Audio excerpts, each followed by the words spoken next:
فرض علیک القرآن لردوک الی معاد قل ربی اعلم من جاء بالہدی ومن هو فی ضلال مبین۔ یقیناً جس نے آپ پر قرآن کو فرض کیا وہ آپ کو ایک اچھے انجام تک ضرور واپس لانے والا ہے۔ آپ کہہ دیں کہ میرا رب ہی زیادہ جاننے والا ہے، کون ہدایت لے کر آیا اور کون واضح گمراہی میں ہے۔ سورۃ القصص آیا 85۔ ان الذی فرض علیک القرآن، یقیناً جس نے آپ پر قرآن کو فرض کیا، اس سے مراد ہے قرآن مجید کی تلاوت کا فرض ہونا، اس سے مراد ہے قرآن مجید کی تعلیم دینے کا فرض ہونا، اس سے مراد ہے قرآن مجید کے ذریعے تزکیہ کرنے کے عمل کا فرض ہونا، یعنی جو لوگ ایمان لے آئے ان کی تربیت کرنا فرض ہے۔ قرآن مجید کی دعوت و تبلیغ کا فرض ہونا مراد ہے، یعنی جس ہستی نے آپ پر قرآن نازل کیا، اس میں احکام فرض کیے، اس میں حلال و حرام کو واضح کیا، آپ کو اسے تمام لوگوں تک پہنچانے کا حکم دیا، اور آپ کو حکم دیا کہ آپ تمام مکلفین کو ان احکام پر عمل کرنے کی دعوت دیں، اور اللہ تعالیٰ کی حکمت کے لائق نہیں کہ صرف اسی دنیا کی زندگی ہوتی اور بندوں کو جزا سزا نہ دی جاتی۔ لردوک الی معاد، اچھے انجام تک ضرور واپس لانے والا ہے۔ ضروری ہے کہ وہ آپ کو معاد، انجام کار کی طرف لوٹائے، جہاں نیکوکاروں کو ان کی نیکی کی جزا دی جائے اور بدکاروں کو ان کے گناہوں کی سزا دی جائے۔ آپ نے ان کے سامنے ہدایت کو کھول کھول کر بیان کر دیا اور ہدایت کے راستے کو واضح کر دیا۔ اب اگر وہ آپ کی پیروی کریں تو ان کی خوش نصیبی اور سعادت مندی ہے، اور اگر آپ کی مخالفت پر ڈٹ جائیں تو اس ہدایت میں جرح قدا کریں جسے آپ لے کر آئیں، اور اپنے باطل موقف کو حق پر ترجیح دیں تو بحث کو کوئی گنجائش نہیں رہتی، اور غیب و موجود کا علم رکھنے والا اس ہستی کی طرف ان کے اعمال کی جزا کے سوا کچھ باقی نہیں رہتا، جو حق کے حقائق کو اور باطل کے ابطال کرتی ہے، یعنی حق کو حق ثابت کرنا اور باطل کو باطل ہونا۔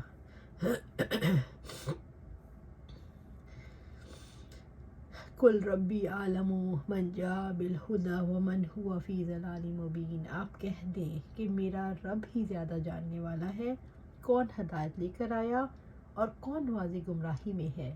اللہ تعالیٰ نے مشرکین کو جواب دینے کے لیے حکم دیا، آپ کہہ دیجئے میرا رب خوب جانتا ہے گمراہ کون ہے، جو ہدایت لے کر آیا یا وہ جس نے ہدایت قبول کرنے سے انکار کر کے گمراہی کا راستہ اختیار کیا۔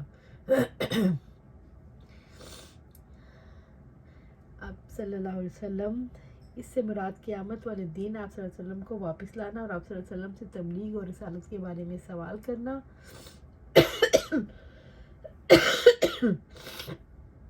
اسی صورت میں پہلے موسیٰ علیہ السلام کا ذکر کیا، جن کا مصر سے نکلنے کے لیے مجبور کیا گیا، لیکن اللہ تعالیٰ نے انہیں مصر لوٹا دیا، انہوں نے اپنی قوم کو غلامی سے نجات دلائی۔ فرعون اور اس کی قوم ہلاک ہوئی، جو اللہ تعالیٰ نے موسیٰ علیہ السلام اور ان کی قوم کے درمیان فیصلہ کر دیا۔ یہاں آپ صلی اللہ علیہ وسلم کو بھی یقین دہانی کروائی گئی کہ آپ صلی اللہ علیہ وسلم کو واپس مکہ لوٹائیں گے، اور آپ صلی اللہ علیہ وسلم کے اور آپ کے صلی اللہ علیہ وسلم کی قوم کے درمیان فیصلہ کر دیا جائے گا۔